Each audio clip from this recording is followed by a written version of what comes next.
अयोध्या राममय है, कण कण में यहाँ राम विराजते हैं। 22 जनवरी को रामलला की प्राण प्रतिष्ठा से पहले अयोध्या में आज से राम कथा पाठ की शुरुआत हो रही है।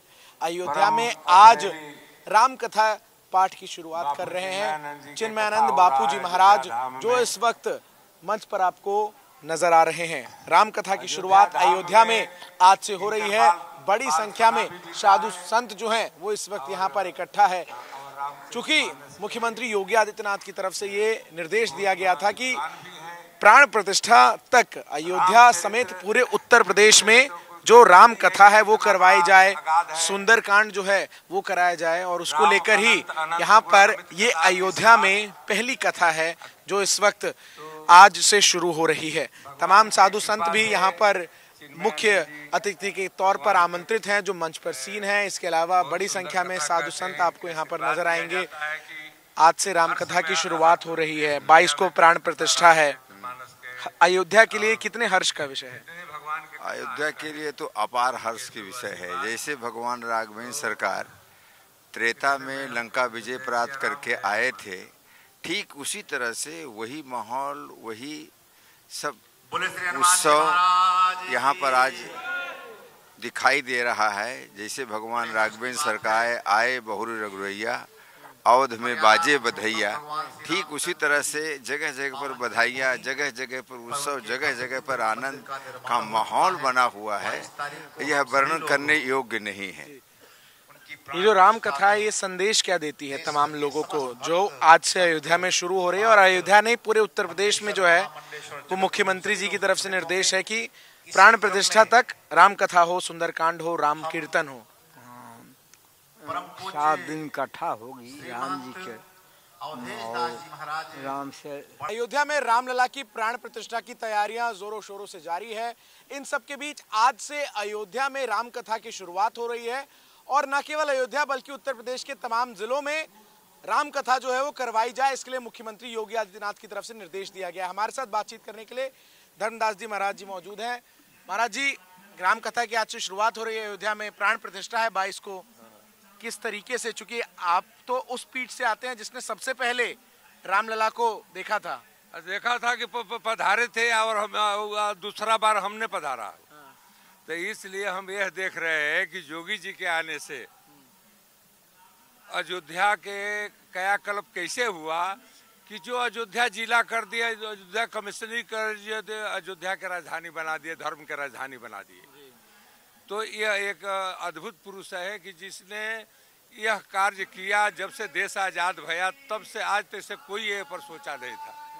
जितने मुख्यमंत्री आए, चाहे गोविंद बल्लभ पंत से लेकर के और अखिलेश तक, कोई इस पर नहीं सोचा कि अयोध्या के धार्मिक नगरी इसको विकास किया जाए।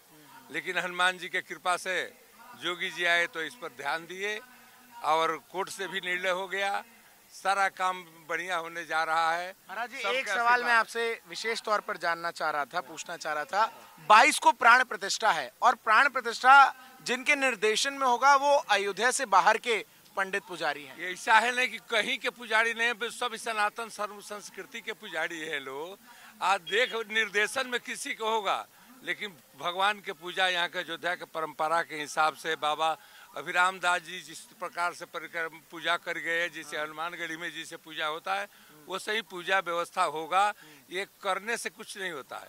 यहाँ पर भगवान बैठे हैं, सब अपन व्यवस्था कर रहे हैं। शुरुआत में आपको कुछ आपत्ति थी कि अयोध्या से किसी संत का चयन क्यों नहीं हुआ? और चयन है ये है, आज राम जन्मभूमि के पुजारी जो मेन है तो बाबा सत्येंद्र कुमार दास हमारे गुरु भाई है, और उसके बाद भी चयन ही तो, ये तो खिलवाड़ हो रहा है। जो चयन हो रहा है, ये हो रहा है, वो रहा है। पुजारी के चयन नहीं होता है।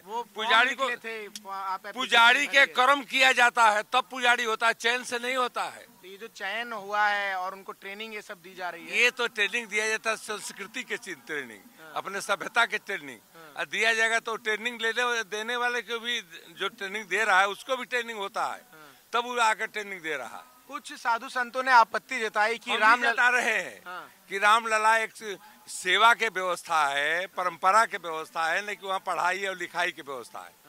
वहाँ तो परंपरा से जो से काम किया वही उसमें पूजा कर सकता है।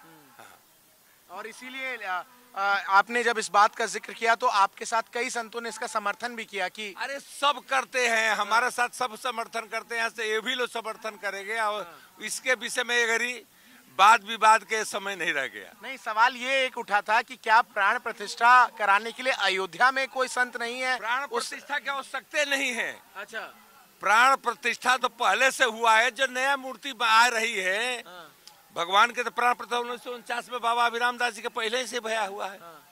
तो इसमें प्राण प्रतिष्ठा के व्यवस्था नहीं है। जो नई मूर्ति ले आए हैं उसको प्राण प्रतिष्ठा मूर्ति के करेंगे और अगल बगल बैठाएंगे तो उसका मूर्ति के प्राण प्रतिष्ठा है, न कि रामलला के मूर्ति के प्राण प्रतिष्ठा है। जो नई मूर्ति है उसकी प्राण प्रतिष्ठा। हाँ, बहुत बहुत शुक्रिया महाराज जी आपका हमारे साथ जुड़कर हमें समय देने के लिए। तो किस तरीके से धर्मदास जी महाराज ने कहा कि जो तैयारियां हैं वो अयोध्या में जारी है, राममय अयोध्या है, लेकिन कुछ सवाल उनके मन में प्राण प्रतिष्ठा विधि को लेकर हैं और उन टेस्ट्स को लेकर हैं जिनको होकर तमाम लोगों को गुजरना पड़ रहा है। तमाम एक फॉर्म निकाला गया, परीक्षा ली गई, फिर इंटरव्यू लिए गए अयोध्या में राम जन्मभूमि के पुजारी के पद के लिए सेवा देने के लिए।